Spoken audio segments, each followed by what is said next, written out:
ಕರ್ನಾಟಕ ರಾಜ್ಯ ವಕೀಲರ ಚುನಾವಣೆಯ ಪ್ರಚಾರಕ್ಕಾಗಿ ತಾಲೂಕಿನ ನ್ಯಾಯಾಲಯ ಸಭಾಂಗಣದಲ್ಲಿ ನಾರಾಯಣಸ್ವಾಮಿ ಅವರು ಚುನಾವಣಾ ಪ್ರಣಾಳಿಕೆಯನ್ನ ಸವಿಸ್ತಾರವಾಗಿ ಮಾಧ್ಯಮಕ್ಕೆ ಹಂಚಿಕೊಂಡರು. ಕರ್ನಾಟಕ ರಾಜ್ಯ ವಕೀಲರ ಪರಿಷತ್ ಚುನಾವಣೆಯು 2026ರಲ್ಲಿ ನಡೆಯಲಿದ್ದು, ಸದಸ್ಯತ್ವ ಸ್ಥಾನಕ್ಕೆ ಆಕಾಂಕ್ಷಿಯಾಗಿರುವ ನಾರಾಯಣಸ್ವಾಮಿ ಅವರು ಚುನಾವಣಾ ಪ್ರಚಾರವನ್ನ ತಾಲೂಕಿನ ವಕೀಲರಿಗೆ ಅವರು ಹಾಕಿಕೊಂಡಿರುವ ಪ್ರಣಾಳಿಕೆಯನ್ನ ಹಾಗೂ ಅವರ ಮುಂದಿನ ಯೋಜನೆಯನ್ನ ವಕೀಲರಿಗೆ ತಿಳಿಸಿ ಪ್ರಚಾರ ಕಾರ್ಯ ಕೈಗೊಂಡರು. ಈ ಸಂದರ್ಭದಲ್ಲಿ ತಾಲೂಕಿನ ವಕೀಲರುಗಳು ಸಹ ಪ್ರಚಾರಕ್ಕೆ ಕೈಜೋಡಿಸಿ ಅವರ ನಿಲುವುಗಳಿಗೆ ಒಪ್ಪಿ ಸಹಕರಿಸುತ್ತೇವೆ ಎಂದು ಗಾಣದಾಳ್ ರಮೇಶ್, ಪರಕ್ನಾಳ್ ಶಂಕರ್, ವಕೀಲ ಪ್ರದೀಪ್ ಇನ್ನೂ ಅನೇಕ ವಕೀಲರು ಹಾಜರಿದ್ದರು.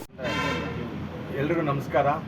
ಇವತ್ತು ನಾನು ಚಿಕ್ಕನಾಯಕನಹಳ್ಳಿ, ನಮ್ಮದೇ ಜಿಲ್ಲೆ, ತುಮಕೂರು ಜಿಲ್ಲೆ. ಸೊ ಇವತ್ತಿಲ್ಲಿ ಕ್ಯಾಂಪೇನ್ ಮಾಡೋಕ್ಕೆ ಏನು ಕರ್ನಾಟಕದ ವಕೀಲರ ಒಂದು ಪರಿಷತ್ತಿನ ಚುನಾವಣೆಗೆ ನಾನು ಸ್ಪರ್ಧೆ ಮಾಡ್ತಾ ಇದ್ದೀನಿ. ಅದರ ವಿಚಾರವಾಗಿ ಇವತ್ತಿಲ್ಲಿ ಬಂದಿದ್ದೆ ಚಿಕ್ಕನಾಯಕನಹಳ್ಳಿಯಲ್ಲಿ.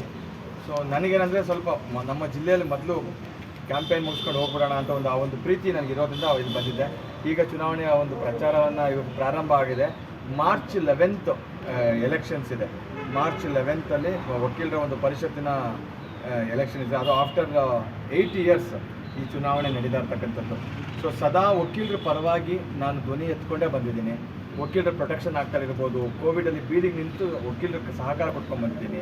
ಪ್ರೊಟೆಕ್ಷನ್ ಆ್ಯಕ್ಟಲ್ಲಿ ಹೋರಾಟ ಬೆಳಗಾಮಲ್ಲಿರ್ಬೋದು, ಬೆಂಗಳೂರಲ್ಲಿರ್ಬೋದು, ಅವಾಗ ಕೂಡ ಹೋರಾಟ ಮಾಡಿದ್ದೀನಿ. ಬೆಂಗಳೂರು ವಕೀಲರ ಸಂಘದ ಉಪಾಧ್ಯಕ್ಷನಾಗಿ ನಾನು ಅವಾಗ ಕೆಲಸ ಮಾಡ್ತಾಯಿದ್ದೆ. ಆ ಸಂದರ್ಭದಲ್ಲಿ ನಾನು ಬೀದಿಯಲ್ಲಿ ನಿಂತು ವಕೀಲರುಗಳಿಗೋಸ್ಕರ ಹೋರಾಟ ಮಾಡಿದ್ದೀನಿ. ಒಂದು ಪಕ್ಷಗಳಲ್ಲೂ ಕೂಡ ಗುರುತಿಸ್ಕೊಂಡಿಲ್ಲ. ಯಾಕಂದರೆ ನನ್ನ ಶಕ್ತಿ, ನನ್ನ ಸಂಬಂಧ ಏನಿದು ವಕೀಲರ ಜೊತೆ, ವಕೀಲರ ಒಡನಾಟದಲ್ಲಿ ಇರ್ತಕ್ಕಂಥವ್ನು. ಸದಾ ವಕೀಲರೇ ನನ್ನ ಕುಟುಂಬ, ಅವರೇ ನನ್ನ ಶಕ್ತಿ ಅಂತ ಅಂದ್ಕೊಂಡಿರೋನು. ಸೊ ಹಾಗಾಗಿ ನಾನು ಸದಾ ವಕೀಲರ ಕಷ್ಟಗಳನ್ನ ಅರ್ಥಕೊಂಡಿರೋನು. ದಿನ ಬೆಳಗ್ಗೆ ಎದ್ರೆ ಕೋರ್ಟಲ್ಲಿ, ಬೆಳಿಗ್ಗೆ ಎದ್ರೆ ಫೈಲ್ ಎತ್ಕೊಂಡು ಪ್ರತಿ ದಿವಸ ಕೆಲಸ ಮಾಡಿರ್ತಕ್ಕಂಥ ಒಬ್ಬ ವ್ಯಕ್ತಿ. ನನಗೆ ವಕೀಲರ ಕಷ್ಟ, ಅದರಲ್ಲೂ ಮುಖ್ಯವಾಗಿ ಯುವ ವಕೀಲರುಗಳು ಕಷ್ಟ ಏನು ಅಂತ ಗೊತ್ತಿದೆ. ಒಂದು ಪೊಲೀಸ್ ಸ್ಟೇಷನ್ಗೆ ಹೋಗಲಿ, ಇವತ್ತು ಅವ್ರಿಗೆ ಫೀಸಸ್ಗಳು ಯಾವ ಥರ ಬರುತ್ತೆ, ಪ್ರತಿಯೊಂದು ಕಷ್ಟ ನಷ್ಟಗಳ ಬಗ್ಗೆ ನನಗೆ ಖಂಡಿತ ಅರಿವಿದೆ. ಸೊ ಹಾಗಾಗಿ ಆಮೇಲೆ ಇವತ್ತು ಇನ್ನು ಹಲವಾರು ಕೆಲಸ ವಕೀಲರ ಪರಿಷತ್ತಿಂದ ವಕೀಲರ ಒಂದು ಅವರ ಒಂದು ಶ್ರೇಯೋಭಿವೃದ್ಧಿಗೆ ಬಹಳ ಕೆಲಸ ಆಗುವಂಥದ್ದಿದೆ. ಆಮೇಲೆ ಮುಖ್ಯವಾಗಿ ಯುವಕರಿಗೆ ಒಂದು ಅವರ ಒಂದು ಕ್ರೀಡೆಗಿರ್ಬೋದು, ಅಥವಾ ಸಾಂಸ್ಕೃತಿಕ ಚಟುವಟಿಕೆ ಇರ್ಬೋದು, ಅಥವಾ ಪ್ರೊಫೆಷನಲ್ ಅವರ ಒಂದು ಡೆವಲಪ್ಮೆಂಟ್ಸ್ಗೆ ರೂರಲ್ ಎಲ್ಲ ಒಂದು ಕಡೆ ಕನ್ನಡ ಮಾಧ್ಯಮದಲ್ಲಿ ಓದ್ಕೊಂಡು ಬಂದಿರ್ತಾರೆ. ಅವರ ಟ್ರೈನಿಂಗ್ಗಳು ಇಂಗ್ಲೀಷಲ್ಲಿ ಮಾತಾಡೋದಕ್ಕಿರ್ಬೋದು, ಪ್ರತಿಯೊಂದು how to appear before honourable high court, ಆ ಥರ ಒಂದು ದೊಡ್ಡ ದೊಡ್ಡ ಕೋರ್ಟ್ಗಳಲ್ಲಿ ಹೇಗೆ ಅಪಿಯರ್ ಆಗಬೇಕು, ಹೇಗೆ ಫೈಲಿಂಗ್ಸ್ ಮಾಡಬೇಕು, ಕಂಪ್ಯೂಟರ್ ನಾಲೆಡ್ಜ್ ಸಮೇತ ಎಷ್ಟೊಂದು ಕಷ್ಟ ಇರುತ್ತೆ. ಆ ಥರ ಹಲವಾರು ಯೋಜನೆಗಳು ನನ್ನ ತಲೆಯಲ್ಲಿದೆ.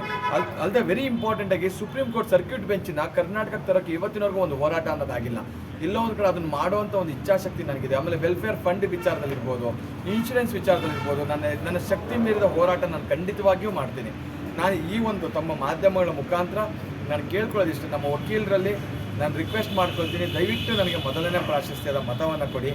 ಇದು ಇಂಥ ತಾಲೂಕವರು, ಇಂಥ ಜಿಲ್ಲೆಯವರು, ಅಥವಾ ಇಂಥ ಜಾತಿಯವರು ಅನ್ನೋದನ್ನು ನೀವು ಬಿಡಿ. ಇದು ಕರ್ನಾಟಕಕ್ಕೆ ಸಂಬಂಧಪಟ್ಟಂಥ ವಕೀಲರು ಎಲ್ಲರಿಗೂ ಕೂಡ ಸಂಬಂಧಪಟ್ಟಂಥ ಚುನಾವಣೆ ಆಗಿರೋದ್ರಿಂದ ಇವನು ಒಬ್ಬ ಯುವಕ ಜೊತೆಯಲ್ಲಿ ಇರ್ತೀನಿ. ಖಂಡಿತವಾಗಿಯೂ ನಿಮ್ಗೆ ಎಲ್ಲ ಸಂದರ್ಭದಲ್ಲೂ 24/7 ನಾನು ನಿಮ್ಮ ಜೊತೆ ಕೆಲಸ ಮಾಡ್ತೀನಿ ಅಂತ ಈ ಮುಖಾಂತರ ಕೇಳ್ಕೊಳ್ತೀನಿ. ಹಾಗೆ ನೋಡ್ತಕ್ಕಂಥ ಎಷ್ಟೋ ಜನ ಪಬ್ಲಿಕ್ ಕೂಡ ನೋಡ್ತಾರೆ ತಮ್ಮ ಮಾಧ್ಯಮಗಳ ಮುಖಾಂತರ. ಅವ್ರಿಗೂ ಕೂಡ ಕೇಳ್ಕೊಳ್ತೀನಿ. ಅವ್ರಿಗೂ ಕೂಡ ಒಂದಷ್ಟು ಜನ ಅಡ್ವೊಕೇಟ್ಸ್, ವಕೀಲರುಗಳು, ಅವ್ರ ಫ್ಯಾಮಿಲಿಯವರು ಅವರು ಇರ್ತಾರೆ. ಅವ್ರಿಗೂ ಕೂಡ ಹೇಳಿ ನನಗೊಂದು ಮೊದಲನೇ ಪ್ರಾಶಸ್ತ್ಯದ ಮತವನ್ನು ಕೊಡೋಕ್ಕೆ ಹೇಳಿ ಅಂತ ಈ ಮಾಧ್ಯಮದ ಮುಖಾಂತರ ಕೇಳ್ಕೊಳ್ತೀನಿ. ಸರ್, ಈಗ ನೀವು ಯುವಕರಿದ್ದೀರಿ, ಈಗ ಯುವಕರಿಗೆ ಏನೆಲ್ಲ ಬೇಕು ಅನ್ನೋದನ್ನು ನೀವು ಹೇಳ್ತಾ ಇದ್ದೀರಿ. ಈಗ ಅದೇ ಥರ ನಮ್ಮ ಕಾನೂನಲ್ಲಿ ತುಂಬ ತೊಡಕುಗಳಿದ್ದಾವೆ, ಅಷ್ಟೇ ಬಿಗಿನೂ ಇದ್ದಾವೆ. ಒಂದು ಕಡೆ ಕಾನೂನಿನಲ್ಲಿ ಜಾರ್ಕೊಳ್ಳೋಕ್ಕೂ ಅವಕಾಶ ಇದೆ, ಇನ್ನೊಂದು ಕಡೆ ಸಿಗಾಕೊಳ್ಳೋಕ್ಕೂ ಅವಕಾಶ ಇದೆ. ಆ ವಿಚಾರವಾಗಿ ಏನು ಹೇಳ್ತೀರಾ ಸರ್? ಟು ಬಿ ಹಾನೆಸ್ಟ್, ಸತ್ಯ ಹೇಳಬೇಕು ಅಂದರೆ ಕಾನೂನಿನ ಬದಲಾವಣೆಗಳಿಗೆ ಸಂಬಂಧಪಟ್ಟಂಗೆ ಲೆಜಿಸ್ಲೇಟಿವ್ ಅವರಿವರು ಮತ್ತೊಬ್ಬರು ಮಾಡಬೇಕಾಗತ್ತೆ.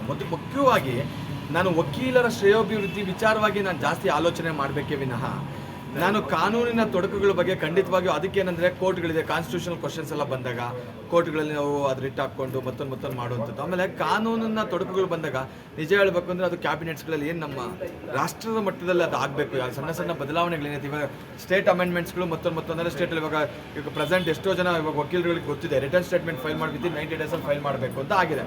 ಇದು ಕಾನೂನು ಲಾಯರ್ಗಳಿಗೆ ಗೊತ್ತಿದೆ, ಅದು ತುಂಬ ಕಷ್ಟ ಆಗುತ್ತೆ. ಅದು ವಿತಿನ್ 90 ಡೇಸಲ್ಲಿ ಏನಾದರೂ ಫೈಲ್ ಮಾಡಿಲ್ಲ ಅಂತಂದರೆ ಅದು ನಾಟ್ ಫೈಲ್ಡ್ ಆಗುತ್ತೆ. ಹೇಗೆ ತಿರುಗಿ ಹೈಕೋರ್ಟ್ಗೆ ಹೋಗಬೇಕು, ತುಂಬ ಸಮಸ್ಯೆಗಳಿದೆ. ಅಂದು ರಿಲೀಫ್ನ ತೊಗೊಂಬರೋದಕ್ಕೆ ನಾವು ಖಂಡಿತ ಮಾಡ್ಬೋದು.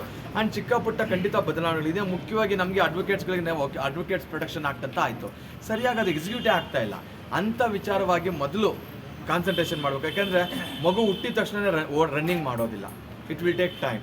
ಸೊ ಖಂಡಿತವಾಗಿಯೂ ನನಗೆ ನನ್ನ ವಕೀಲರ ಪರವಾಗಿ ಧ್ವನಿ ಎತ್ತುವಂಥ ಒಂದು ಬದ್ಧತೆ ಇದೆ, ಇಚ್ಛಾಶಕ್ತಿ ಇದೆ, ಆ್ಯಂಡ್ ಜೊತೆಗೆ ಸಾಮಾಜಿಕವಾದ ಒಂದು ಕಳಕಳಿ ಇದೆ. ನಾನು ಹೇಳಿದ್ನಲ್ಲ, ಒಂದು ಕನ್ನಡ ಪರ ಹೋರಾಟಗಾರ ನಾನು. ಆ್ಯಕ್ಚುಲಿ ಕನ್ನಡಿಗರಿಗೆ ರೈತರ ಪರವಾಗಿ ಸದಾ ಹೋರಾಟದಲ್ಲಿ ಇರ್ತೀನಿ. ನನಗೆ ರೈತರು, ಕನ್ನಡಿಗರು, ವಕೀಲರು ಬಿಟ್ಟರೆ ನನ್ನ ಕುಟುಂಬ ಮತ್ತೊಂದಿಲ್ಲ. ನಾನು ಯಾವುದೇ ಪಕ್ಷಕ್ಕೆ ಸಂಬಂಧಪಟ್ಟವನಲ್ಲ. ನನ್ನ ಪ್ರಕಾರ ನನ್ನ ಒಂದು ಸ್ಟ್ರೆಂತೇ ಲಾಯರ್ಸ್ಗಳು ಅಂತ ಇರೋನು. ಸೊ ಹಾಗಾಗಿ ಖಂಡಿತವಾಗಿಯೂ ನನ್ನ ಸೇವೆ ದೃಷ್ಟಿಯಲ್ಲಿ ಯಾವ್ಯಾವುದು ನೆಸೆಸಿಟಿ ಬರುತ್ತೆ, ಯಾವ್ಯಾವ ಸಮಯಕ್ಕೆ ಏನೇನು ಬರುತ್ತೆ ಖಂಡಿತ ನಾನು ಮಾಡ್ತೀನಿ. Okay, thank you.